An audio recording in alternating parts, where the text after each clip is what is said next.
Hi, everyone, and welcome to the first debut podcast of Smooches and Stabs with Pepper Basham and Jamie Jill Wright as we banter back and forth about history and create our own conspiracy theories of what should have happened based on our genres Yes. of choice Or what could have happened. or what could have happened. That's Exactly. correct. See, that's the difference right there between us. As the dark gothic crime writer that I am, I'm like, it should have. This and is how as things the should have happened. and as the romantic, rosy-eyed, romantic writer, I am like, but it could have. Very Oh, hopeful. I Very think you've got some hopeful. little lovebirds flying behind you. Did you see them? I have them on there every once in a while. I do have twinkle lights for those who are not watching. I do have twinkle lights behind me. You But do, there's and this there's this like mixed comparison of a Captain America shield on one side and twinkle lights on the other. So that's true. At least my background decor is consistent. We just have skeletons and skulls, but So, for those of you who are tuning in for the first time, I am Jamie Jill Wright. and I'm Pepper Basham. Yes, and we have joined forces because we do not see eye to eye on the majority of stories that are out there in this world. Pepper, tell everybody a little bit about who you are. All right. So one of the ways you'll be able to tell us apart is the accents going on here. I am a contemporary and historical romance writer from the Blue Ridge Mountains of Virginia and North Carolina. And so you'll hear that in my accent, although I try to tone it down for you so you can understand what I'm saying. And so I I am happily a romance writer and love writing kissing scenes, which is what is one of the first conversations Jamie and I really had some laughs over because that's one of the things she hates writing. Right. So we thought what a fun thing it would be to get together and do this. And so I write both historical, which is usually in the early Edwardian time period. And then I write contemporary, which is usually comedic with humor and romance. And then my first split time just came out. So I got to write both, which was just Yes. double the romance. Yes. So Oh there you boy. got it. I can see her cringing on the screen. Anybody else see that? Yeah, I'm just saying. I'm wincing a little bit, but that's okay. That's okay because we'll redeem it now as we move into I'm Jamie Jill Wright. I also write split time or dual time or time slip. Those are probably the three most popular terms for them. But my stories are more gothic in nature. And I have it on good authority that Pepper has not even read many of them, if any of them, Nope. because Mm-mm. apparently they're very, very, very They're scary. scary. They're scary books. They're scary books. My books are history and then the present day, and typically it's basically a historical cold case is an easy way of putting it that carries over into current day. But then we have, How can that not be creepy? How? hauntings Anybody? and curses and hidden treasures and all that fun stuff. And Poe is definitely threaded through all of my things. I'm an avid lover of Edgar Allan Poe, which leads us to the great segue. Would you Yeah, like that to was. introduce it, Pepper? Because you're such a lover of Poe. Oh, and beautifully done though. That was a very nice transition. I tried. Our historical nugget of information today is from the actual not life of Edgar Allan Poe, but actually his death, which has Right. been a mystery for a very, very long time and Yes. continues to be not really a cold case, but maybe kind You of. know, I think it is. I think there's a lot of devilry about his death. It was definitely, there's a lot of mystery for sure You know, and it's yeah. devilry. So we should probably go back a little bit since we are talking about Poe. Yes. So that people understand when he was born. He was born in 19 no. No, he's a little older than that. I don't know I've which Edgar you're already talking screwed about. up this No, podcast. you have Wow. not. You have not. Hey, listen, 1929. listen. Conspiracy theories abound here. He could have. Yeah, maybe. Well, we'll get there. We We will will get get there. there. We But, will. he was born in 1809. So, for those of you who didn't know, he was a turn of the century child, but not the 20th century, the 19th century. And he was born to what sounded sort of a vicious, wicked man. His father was not a very nice guy. Yeah, not at all. And his mother was trying to redeem all that, but she died pretty early. Right, Right? right. And so Poe really, I think, from your perspective, part of the problem with Poe was he didn't get that love and that nurturing and that softness. No, even what was it? It was the stepfather, wasn't it? That was the kind of not so nice one, or was it his actual It was his biological? actual father, John Allen. Yeah, who took money away from him when he was forced him to go to military school, right? And Yeah, that well, wasn't yeah. his So when vibe. Poe was 17, he went to the University of Virginia, Good and he place. started gambling because his dad, dear dad, loved dad, wouldn't pay Yep. for anything. Nope. And so to make money, Poe started gambling, Which became a lifelong problem. became a lifelong problem, which could have ended up in his death. You never know who he owed. Exactly. Dun, dun, dun. That However, is. it also didn't start well because he ended up dropping out of the U of V or UNV. What do you call Well, it down there? UVA. And some UVA. people See? even say he made himself get kicked out by doing various things Well, to. knowing Poe, it wouldn't have Yeah, that surprised sounds me. kind of like it. Yeah. He sounds And like a little then mischief this maker. the sad part, let's talk a little bit about the romance in his life. Oh, Because wow. did you hear what happened when he came home from school after he was kicked out? This is before he even joined military school. Okay, I don't remember. So he was engaged. He was engaged to be married.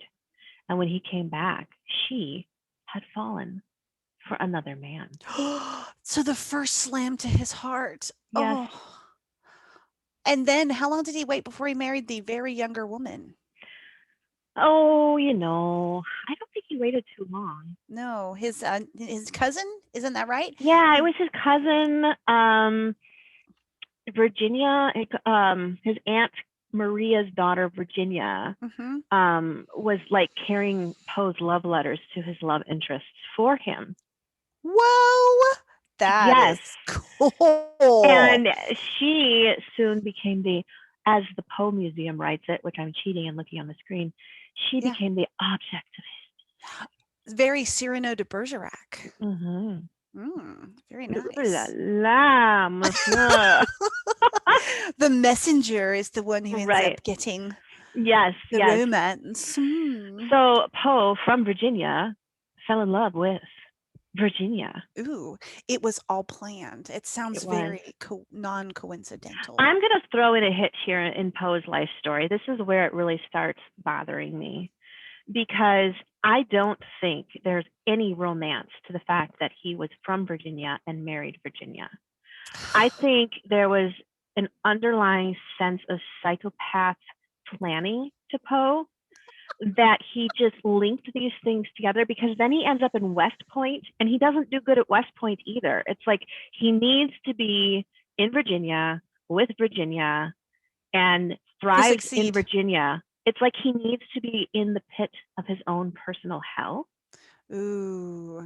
To thrive, because that is where he does his best writing. So there's no romance there. I think Virginia. Well, Virginia is for lovers. That is the meme for Virginia. So I'm thinking that this is really true into the core of who Poe is that the lover vibe, the creative, the passionate vibe comes out when he's in Virginia.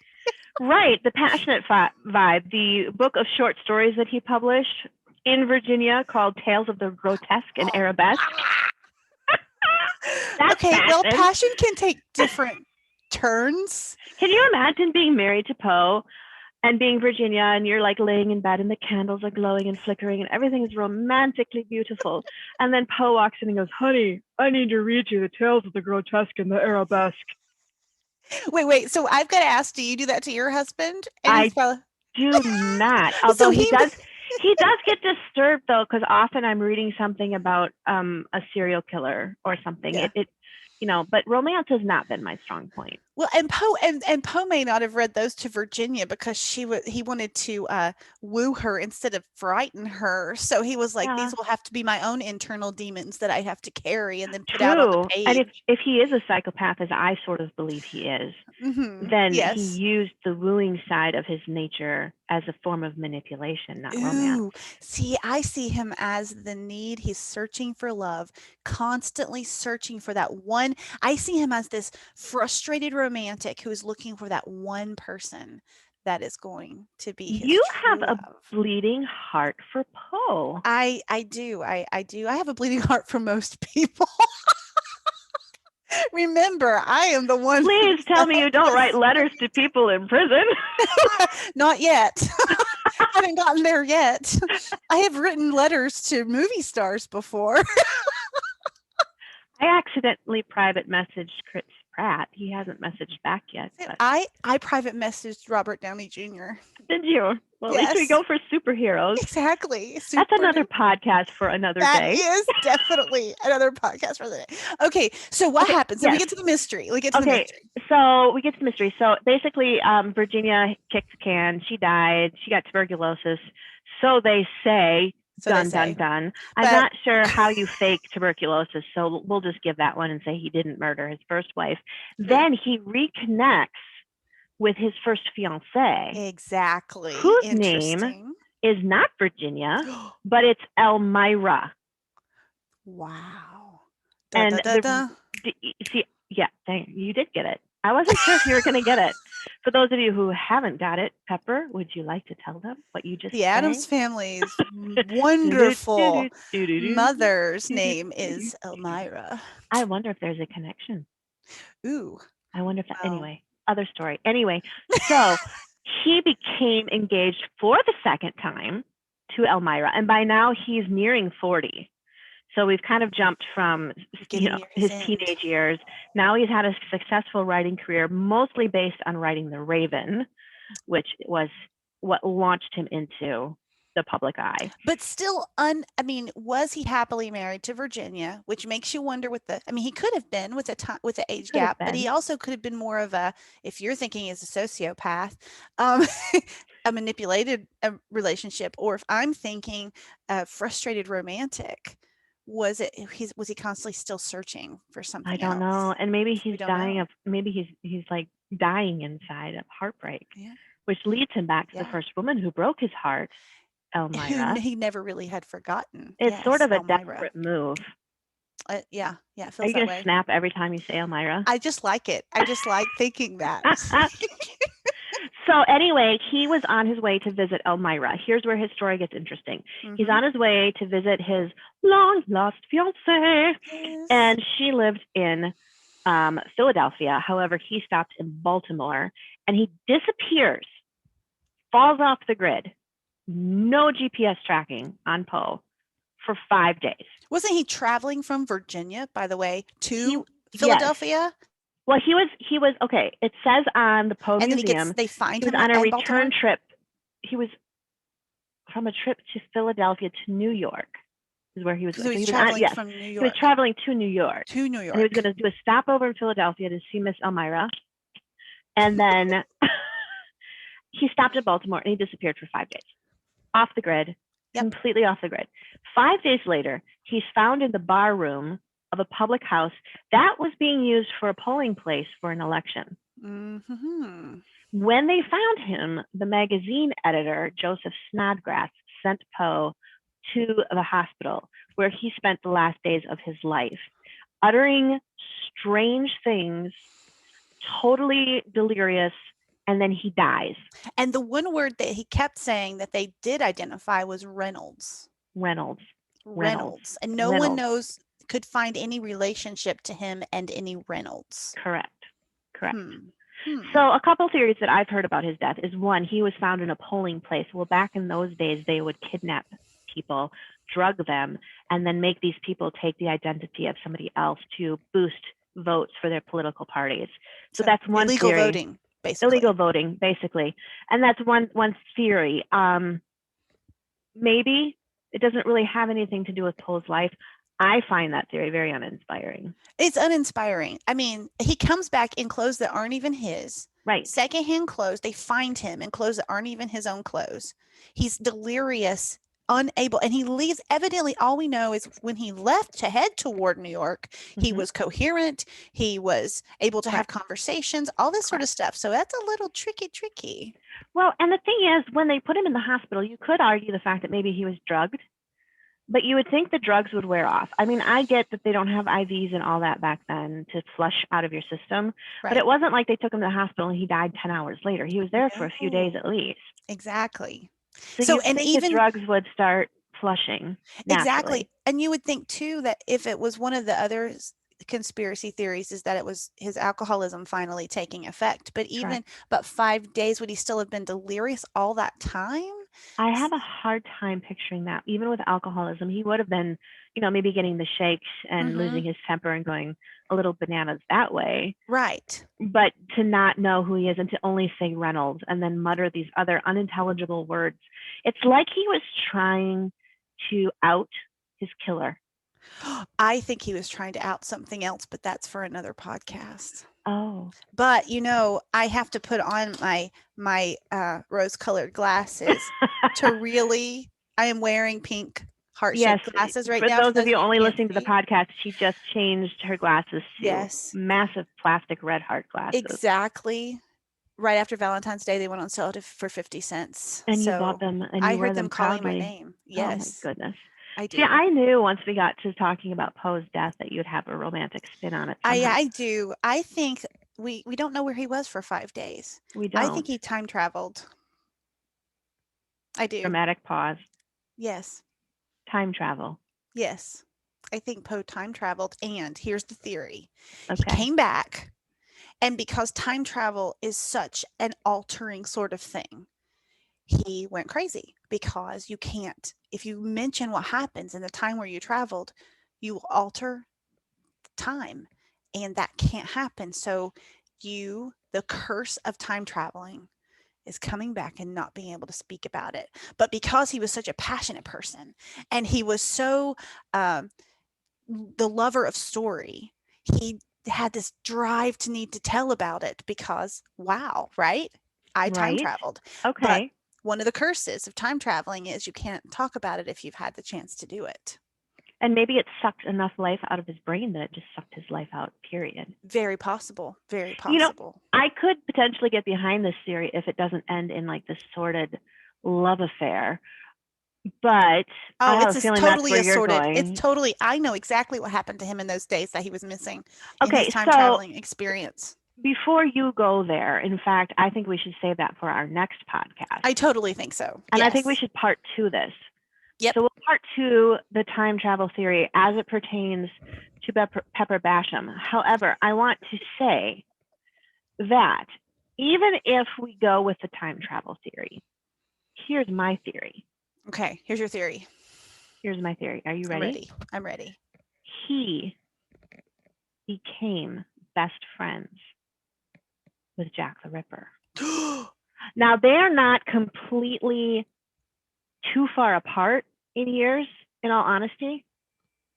There is a possibility. So he'd had to have time traveled to Jack the Ripper's time period. Well, and who's to say that he's not Jack the Ripper? I can't. It's not pretty enough. Because think about it. Think about it. Somebody who writes that graphic of a story with a dead man's body beating beneath the floorboards, there's something animalistic inside of that man that needed to come out. And his conscience in this time period wouldn't allow for that. But if you go to another time, even if you're 5 years, 10 years, 20 years ahead, I can't remember the exact year Jack the Ripper was, but it was a little bit further late past 1800s. This. Late 1800s, right. So, you're not too far apart. So within the next 50 years, right, he time travels ahead. He goes all Ripper on the feminine race because of Elmira. This all comes back to Elmira. And he disappears from that time period. That's why no one ever found Jack the Ripper. Exactly. Oh, that's pretty ruthless because, as we know, Jack the Ripper's murders were mostly dealing with women's insides. They were. Yeah. Hearts and other things. And we all know that Poe enjoyed a good heart. Beating under the Ba-dum, floorboards. ba-dum, ba-dum, Oh, ba-dum, I can't. ba-dum. Yeah, so that's my theory. So then when he came back, not only does he have the time travel issue, but now he is consumed with guilt. And so I think that's why he's uttering and muttering under his breath in the hospital. And the term Reynolds is a code word. That's my theory. I think Reynolds is a code word, but for something different. But I do wonder if we'll have to look now at the Jack the Ripper's killers and see if any of the murders had a last name Reynolds. I'm going to look now. I'm going to quick Google this. Yes. You know, so I do think Reynolds is a code word that two lovers might have agreed upon when they were parting to be able to talk to each other in a very special kind of way. Yeah, that's a possibility. No, we have Chapman, Stride, Eddowes, and Kelly are the 5 victims that are the most popular. What if there was a 6th victim? Yes. And it Reynolds. It was his last victim. His last victim, and that's whenever he got sucked back into his time period. Maybe as he was in the process of killing her. Oh. He was sucked through the time portal. That's right. That's also why he was in different clothing, because he was in a completely different era. Of course. And he'd been there for several days. Right. At least 5. Yes. Well, and time changes. So 5 days our time, however long. Right. And in the other time. And so then, okay, what if when he is there in that time period, then he comes back and he has the whole time travel brain thing where you can't talk about, what if only very passionate fictional writing people can time travel? I've done it. You can't talk about it. You'll go crazy. Stop. You're already pretty close, but Reynolds. Think how many writers really time travel? Maybe there's another writer in history who time traveled or experienced the effects of time travel. There could be. In fact, I think next time we should talk about the other writer that we both have agreed potentially time traveled. I think that's right. I think we should. And I have a feeling it could intersect with what we're already talking about. I do, although I don't know if she would enjoy the Jack the Ripper aspect of it. Well, I enjoy that. And I guarantee you people with my mindset enjoy that. She did write a Gothic romance. So there's the possibility. Who are we talking about? I know. Well, let's keep it a surprise. All right. So next time you all will have to tune in to part 2. Yes. Of Time Traveling Edgar Allan Poe meets dun dun dun. Who is Reynolds? Yes. Who is Reynolds? Yes. We'll all right. So in closing, every podcast, I believe we should close with an interesting historical fact that is not particularly known. And you are the mistress of random information. I don't know why that's true. But yes. So share with us our first random fact as we take us out on our first ever podcast together. Okay, so our first fact, to stick with the whole Edgar Allan Poe time period-ish, is the first top hat. Now, this is one of the maybe urban legends about the first top hat, but since we're into conspiracy theories, why not, right? Okay. So after the first top hat was created, it was called a high topper, and it was worn out into the streets of London for the first time. And the first time it was worn, women fainted, children ran in fear, and the guy who wore it was arrested for scaring the public and breaking a child's arm because of human stampede. So I think it said he was charged 500 pounds, which is quite the amount in that time period, for disturbing the peace. What was he hiding under his top hat? What was the original point? Point being the point was under his top hat. Top hat. Ooh. And see, but then practically keeping a weapon on top of your head doesn't really do much for me. No, I think he had a really bad hairstyle. Or maybe he was bald. But then what difference does it? No, you don't need that height. Maybe he had a pet cat and was maybe he was really a woman. A pet cat.